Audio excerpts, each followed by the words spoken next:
désormais gravé au fronton de l'université de Ouagadougou. C'est un hommage rendu au tout premier agrégé d'histoire de l'Afrique noire décédé en décembre 2006. La cérémonie de baptême a eu lieu ce matin. Images et commentaires à suivre. Et puis aucun nuage au sein du cadre de concertation des partis politiques. À l'orée de la nouvelle année, une délégation de ce regroupement avec à sa tête le président du mois, Adama Kanazoué, fait le tour des leaders politiques. Aujourd'hui, elle était chez le président nouvellement élu, Roch-Marc Christian Kaboré, pour lui présenter ses vœux de succès. Et puis hier, jour de Noël, les migrants ont multiplié les tentatives pour entrer en Europe. Au Maroc, des centaines d'Africains ont tenté de rejoindre l'enclave espagnole de Ceuta à la nage ou en escaladant les clôtures. Les gardes-côtes italiens, eux, ont sauvé 370 migrants originaires du Nigeria, de la Côte d'Ivoire et du Sénégal. Et puis cette histoire insolite en Turquie, la scène se déroule le jour de Noël à Istanbul. Un jeune suicidaire était sur le point de se jeter d'un pont dans les eaux du Bosphore. Au même moment arrive un cortège du président Recep Tayyip Erdogan. C'est finalement lui qui arrive à convaincre le désespéré de renoncer à son projet. Voilà pour la une de ce journal. Mesdames et messieurs, bonsoir et bienvenue. Un journal de 20 heures qui commence avec plus d'une heure de retard. Cela est dû à une sérieuse panne technique que nos techniciens continuent de s'affairer à résoudre. Toutes nos excuses. L'université Ouaga 1, professeur Joseph Kizerbo, c'est ainsi qu'il faudra désormais appeler l'université de Ouagadougou. La cérémonie de baptême a eu lieu ce matin en présence du président Michel Kafando. Un hommage rendu au tout premier agrégé d'histoire de l'Afrique noire, historien de renom et homme politique convaincu. Le professeur Joseph Kizerbo est né en 1922. Il est décédé en décembre 2006. Le film de la cérémonie avec Daouda Ouattara et Draman Guéné. De l'université de Ouagadougou depuis 1974, le temple du savoir devient ainsi l'université Ouaga 1, professeur Joseph Kizerbo, du nom du plus célèbre intellectuel burkinabé. Les valeurs de ce tout premier professeur agrégé d'histoire en Afrique noire viennent donc d'être immortalisées. L'un des intellectuels burkinabés les plus connus, c'est bien sûr le professeur Joseph Kizerbo. Et c'est ce qui a conduit à lui donner le nom de la première université, l'université de Ouagadougou, mais qui devient en même temps l'université Ouaga 1 pour donner de la cohérence. Vous ne pouvez pas avoir dans un pays l'université Ouaga 2 et vous n'avez pas Ouaga 1. Même à titre posthume, cette reconnaissance n'entache en rien la satisfaction de la famille Kizerbo. Une famille qui s'engage à accompagner le temple du savoir à travers la fondation professeur Kizerbo. Pour développer les études africaines, développer des filières de savoir et aussi donner des opportunités aux étudiants, aux chercheurs à travers des prix et des bourses, mais aussi des opportunités d'écriture en résidence pour prolonger l'œuvre du professeur Joseph Kizerbo. Le professeur Joseph Kizerbo est né le 21 juin 1922 à Touman. Il obtient son agrégation d'histoire à l'université de la... Il est auteur de plusieurs parutions, dont À quand l'Afrique, paru en 2005. Le professeur Joseph Kizerbo a été aussi député à l'Assemblée des députés du peuple en 1970 et à l'Assemblée nationale. Il est décédé le 4 décembre 2006. Et puis, à l'orée de la nouvelle année, le cadre de concertation des partis politiques rend visite aux leaders de partis. Aujourd'hui, une délégation était chez le président nouvellement élu, Roch-Marc Christian Kaboré. Elle est allée lui traduire ses vœux de succès. Le président du mois de ce cadre de concertation a expliqué également qu'auparavant, ils étaient chez la présidente du PDC, Sarah Séré-Sérémé. Une autre visite est prévue chez le président de l'UPC, Jean Zongo, Ismaël Diloma Sirima. Les partis politiques réunis au sein du cadre de concertation des partis politiques CCPP en visite chez Roch-Marc Christian Kaboré. Ils sont allés lui présenter leurs vœux de succès et exposer la série de visites qu'ils ont entamées. Nous avons notamment rendu visite récemment à la présidente Sarah Sérémé, qui est membre du CCCP également et qui était quelque peu alitée.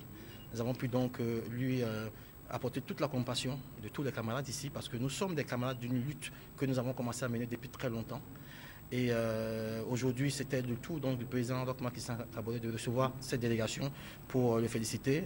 C'est un esprit de fraternité. Ce sont des combattants d'une même cause, celle de la démocratie, celle donc de la République, qui se retrouvent ici aujourd'hui pour se féliciter de l'épilogue qui a été celle donc de ces 13 mois de transition politique au Burkina Faso et souhaiter bon vent tout simplement au président élu. À la suite du président du Mouvement du Peuple pour le Progrès, la délégation du CCPP prévoit se rendre chez Zéphirin Diabré pour le féliciter du fair play électoral dont il a fait preuve. Le personnel féminin de la police nationale sur le terrain à Bobo-Dioulasso, des femmes en tenue bien visible à différents carrefours de la ville en cette période de fête, période de tous les dangers sur les routes. À la veille de Noël, une opération a été organisée pour sensibiliser les usagers. Objectif, réduire le nombre d'accidents. Saturné Paré à Hadi Sandamba. Commissariat central de Bobo-Dioulasso, il est 7 h du matin. Une équipe de policières face à leurs responsables. Aujourd'hui, c'est un jour pas comme les autres. Ce sont elles qui vont assurer la sécurité routière dans la ville de Sia. Après instruction, direction les différents carrefours. C'est donc parti pour une journée de sensibilisation et de régulation de la circulation routière. C'est un peu la volonté des fonctionnaires de police féminine de réaffirmer leur opérationnalité aussi, leur disponibilité, disons leur engagement vis-à-vis de l'institution à laquelle nous appartenons. Voilà. Nous n'allons pas nous cantonner seulement derrière les bureaux. Nous voulons prouver aux uns et aux autres que nous sommes capables de mener cette mission à bien. Avec les festivités, on assiste de plus en plus à certains actes d'incivisme et non-respect des règles de conduite. C'est dans ce sens que nous organisons cette mission. À cette mission, 50 fonctionnaires de police féminins ont été déployés. Sur le terrain, le travail commence déjà. Chaque équipe est présente à son poste. Comme des VADS, des volontaires adjoints de sécurité, nos missionnaires facilitent donc la circulation. Et à l'officier Anifa Ouedraogo d'inviter ses collègues à plus de professionnalisme pour la réussite donc de cette mission. L'accès de tous à des toilettes saines, c'est avant tout une question de dignité. Le problème ne se pose plus dans les villages de Gassongo, de Sakondé et de Rilgo. Ces 3 villages viennent de recevoir leur certification de village débarrassé de la défécation en plein air. C'était à l'occasion de la journée mondiale des toilettes. Explication, Issaka Ouedraogo et Sali Doussa.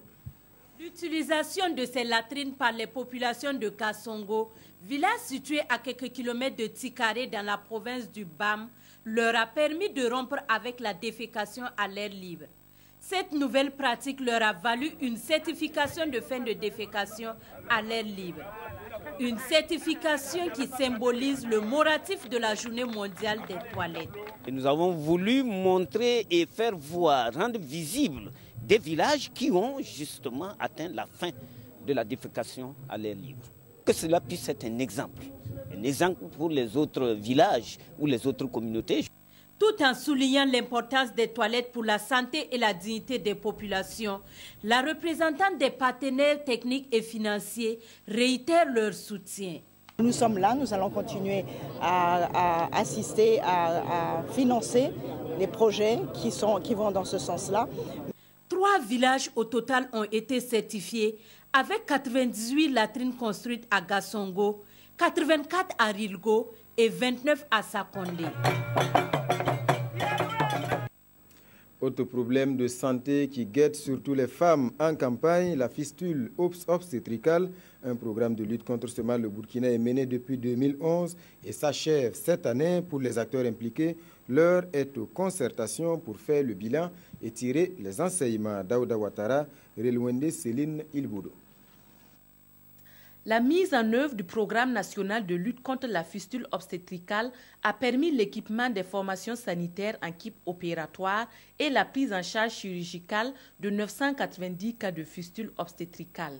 Bien sûr que pour prendre en charge les cas, il y a eu aussi le renforcement des compétences des acteurs des prestataires au niveau des centres de référence pour pouvoir prendre en charge, en tout cas chirurgicalement, parce que la fissure obstétricale, son traitement est absolument chirurgical. Liée aux complications de la grossesse et de l'accouchement, la fistule obstétricale est perçue comme une maladie honteuse. Des actions de sensibilisation doivent être intensifiées.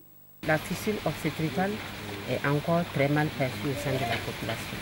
Nous avons encore une insuffisance dans le domaine de la sensibilisation de la population pour qu'ils sachent que c'est une maladie et surtout qu'on peut guérir. C'est pourquoi je voudrais que tous les partenaires, en tout cas, restent sensibles à la cause des femmes victimes de fistule obstétricale afin qu'on puisse organiser des campagnes de cure parce que la fistule obstétricale, sa cure coûte en moyenne autour de 200 à 250 000 francs. Cette rencontre entre acteurs intervenant dans la lutte contre la fistule obstétricale en 2 jours de travail devrait permettre d'identifier des actions novatrices pour renforcer la lutte. L'heure du bilan également pour la convergence communautaire du Faso. Il s'agit d'un réseau d'associations intervenant dans la lutte contre le sida, le paludisme et la tuberculose. 2011 aura été pour elle une année difficile marquée par la défection de nombreux partenaires à cause surtout de la situation sociopolitique au Burkina. Mounira Kéré et Nongba Kouda. 5e journée de la convergence communautaire du Faso, Kokofa. Une journée qui réunit les acteurs associatifs qui font de la lutte contre le VIH-Sida, le paludisme, la tuberculose et la promotion de la santé sexuelle et reproductive leur priorité. Objectif, faire le bilan des activités de 2015. Le Burkina a connu pas mal d'événements, je peux dire, un peu difficiles. Et ça a fait que les partenaires techniques qui accompagnaient les associations, beaucoup, on peut dire que beaucoup n'étaient pas là. Voilà, donc ça a un peu joué. Mais malgré tout, avec l'engagement des uns et des autres, là, nous avons pu au moins faire des activités, au moins pour rendre compte aussi à ceux au moins qui ont resté pour nous soutenir. 0,92% de séroprévalence au Burkina, a souligné le ministre de la Santé, des acquis enregistrés grâce à la conjugaison des efforts des intervenants du domaine et des acteurs communautaires. Il est important que nous puissions travailler de façon synergique avec le monde communautaire. Et quand vous voyez les nombreux résultats auxquels nous sommes parvenus, notamment dans le domaine de VIH-Sida, dans le domaine également de certaines maladies infectieuses, la contribution du monde communautaire a été immense. La 5e journée communautaire de Kokofa se tient sous le thème « Quelle contribution des acteurs associatifs et communautaires dans le domaine de la santé au Burkina ?» Le parrain les appelle à plus de professionnalisme pour bouter les maladies hors de nos frontières. Santé toujours, et cette fois, c'est une bonne nouvelle. 6 nouveaux médecins spécialistes du cœur au service des populations burkinabès. Ce sont des purs produits de l'université de Ouagadougou. C'est la 2e promotion des jeunes médecins satisfaits de boucler avec succès leur formation et surtout prêts à servir. Adama Guiti, Relwende Céline Ilboudo. Au terme de 4 années d'études spécialisées en cardiologie, cette 2e promotion a pour nom de baptême la détermination. La détermination parce que tout part à partir de là, pouvoir faire une action. Donc c'est de là que va sortir notre force. Nous pensons que nous avons reçu toutes les compétences possibles pour prendre en charge les patients. Donc nous sommes prêts à servir notre pays. Et c'est sans détour que le parrain a prodigué des conseils à ses filleuls. Si vous leur manquez de respect, si vous pensez que c'est un objet, si vous pensez que vous avez 40 personnes qui sont dehors et qu'il faille aller vite, alors vous ratez votre médecine. J'ai accepté d'être votre parrain, c'est pour que vous fassiez de la médecine et non franchement de la mécanique. Le ministre de la Santé, copatron de la cérémonie, a salué les efforts consentis par l'université de Ouagadougou pour former ses médecins spécialisés. Je voudrais en tout cas exprimer toute notre gratitude à l'ensemble des encadreurs, tous ceux-là qui ont cru à ce 2S, tous ceux-là qui ont travaillé d'arrache-pied pour que nous ayons ces spécialistes. Ces nouveaux médecins cardiologues disent être conscients de l'ampleur du travail qui les attend sur le terrain au regard de la prévalence des maladies cardiovasculaires au Burkina Faso. Ils sont nombreux, les jeunes qui lorgnent plutôt vers les emplois miniers. Voici une initiative qui devrait les intéresser, celle de l'Institut 2M. Il a entrepris de former des jeunes des 13 régions aux emplois miniers. Question de renforcer leurs chances d'intégrer le secteur. Evelyne Foro, Bouma Ernest Nebier. Universal Institute 2M veut aider le gouvernement à résoudre le chômage des jeunes au Burkina. Il vient de lancer un programme de formation en emploi minier au profit des jeunes des régions du Burkina. Les objectifs ici, c'est de pouvoir quand même contribuer à promouvoir les emplois jeunes à travers de la formation professionnelle de qualité, des formations orientées vers un secteur porteur qui est le secteur des mines, aujourd'hui qui ne demande que des ressources humaines de qualité. Et notre ambition, effectivement, c'est de multiplier ces genres de projets afin de permettre effectivement à plus de jeunes burkinabés d'avoir des emplois qualifiés dans le secteur. Pour cette phase pilote, ce sont ceux de la commune de Bagassi, dans la boucle du Moun, qui sont à l'honneur. Dans le programme de formation, il y a des modules qui sont spécifiques, par exemple, pour le programme de traitement. Parce que nous formons, comme on disait, pour le projet, c'est pour la formation des opérateurs d'usines qui sont spécialisés dans le traitement de minerais. Notamment sur le concassage, qui est le point de départ du processus de traitement. Au-delà de ça, vous avez aussi des modules sur le broyage, des modules sur la classification granulométrique. À l'issue de cette formation de 3 mois, les participants reçoivent des certificats professionnels en traitement de minerais. Ils seront immédiatement embauchés par des sociétés minières partenaires de Universal Institute 2M. Cette information en bref avant de poursuivre suite à la proclamation par le Conseil constitutionnel le 22 décembre 2015 des résultats définitifs des élections législatives du 29 novembre 2015. Les élus députés sont convoqués conformément à l'article 159.1 du règlement du Conseil national de la transition le 30 décembre 2015 à 16 h en séance plénière au Conseil national de la transition. À l'ordre du jour, la validation du mandat des députés de l'Assemblée nationale et l'élection du président de l'Assemblée nationale. La communauté Santé-Gidio, aux côtés des personnes nécessiteuses, des enfants et des personnes âgées notamment, hier jour de Noël, elle leur a offert un repas communautaire. C'était à la cathédrale de Ouagadougou. Ibrahima Sombier, Abdoul Rasmane Zongo. À la cathédrale de Ouagadougou, le premier âge et le troisième âge ont également accueilli la fête de la nativité, mise à part la prière, à travers un mets communautaire cet après-midi du 25 décembre. Plus de 300 repas ont été offerts aux heureux bénéficiaires sous le regard généreux du Père Noël. On est contente, on a eu plein de choses. Le Noël est merveilleux. Cette année, Noël a été bon. Il y a eu de l'argent, des cadeaux et je suis content. La miséricorde, selon l'organisateur principal, est la particularité de cette initiative annuelle. Noël de la miséricorde parce que le pape François nous invite à être miséricordieux comme le Père lui-même l'est à notre égard. Nous avons pu réunir alors autour de 350 enfants et nous avons voulu faire ce repas comme à l'accoutumée, ce jour même de la Noël, pour signifier que ce sont notre famille. C'est notre famille, les pauvres sont la première famille et sont la richesse de l'Église. Le Père Noël, par moments, s'est invité sur certaines tables des tout-petits qui n'en attendaient pas mieux. Et pour beaucoup d'enfants, c'est le rendez-vous à ne pas manquer le jour de Noël. Il s'agit de Faso Park, le lieu de tous les jeux. Dans chants et prestations d'artistes, on rythmait la journée. Cerise sur le gâteau, le Père Noël était bien là. Mokhtar Ouedraogo, Oumar Zombré, avec la voix de Tanga Kafando.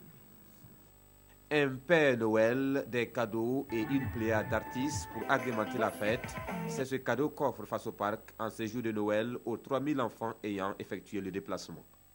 À l'occasion de cette fête de Noël, nous avons organisé cet arbre de Noël pour permettre aux enfants de se retrouver et de partager ensemble les joies de Noël.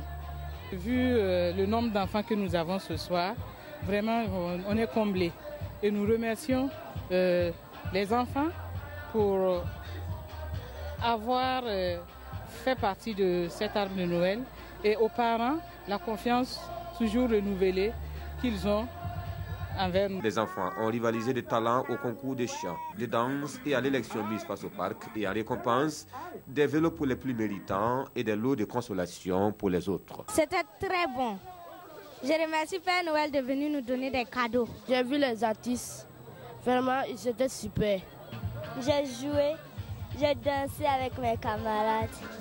Et ils ont fait du papa, moi et mes camarades, on a mangé. Les tout-petits ont pu également visiter ou revisiter de nombreux divertissements au parc et vivre 5 heures de bonheur. La fin de la transition et les défis du nouveau président, ce sont les principaux sujets traités par les hebdos cette semaine. Chacun y va de son analyse, lecture croisée avec Touboum Evelyne Dabiré. L'actualité politique a intéressé votre hebdomadaire Gigi qui analyse la fin houleuse entre transitaires et affirme que les passations de marché de gré à gré, les nominations, les décorations tous azimuts faites par le gouvernement soulèvent incompréhension et colère des autres acteurs, notamment le CNT. Et dans une autre rubrique, Gigi évoque aussi les nouveaux défis du nouveau pouvoir.